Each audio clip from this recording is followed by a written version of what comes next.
unboxing do novo set de Lego Ninjago de 2025. E eu vou montar aqui com vocês. E lembrando que provavelmente vai ter parte 2, né?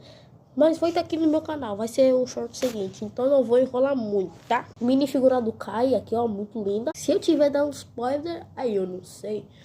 Com a sua espadona, muito bonita. Um guarda dragoniano, muito legal. E bora pra construção, né? Já tinha começado a moto do Kai, então vamos esperar, né? Eu vou construir eu vou fazer aqui a moto do Kai final, vou mostrar pra vocês. E daí eu faço o aduro dragoniano e eu mostro pra vocês, tá?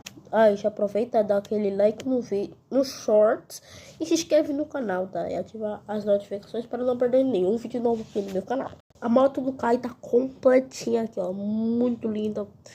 É super recomendável esse set. Aqui em Portugal, nesse caso, aqui em Portugal é super recomendável porque aqui o preço é baixo. Mas agora se converter, eu não sei. Mano, tá uns 10 euros, pelo que eu me lembro. Agora bora pra construção da moto do Fantástico. E acabamos, mano. É muito linda. Esse set é super recomendável.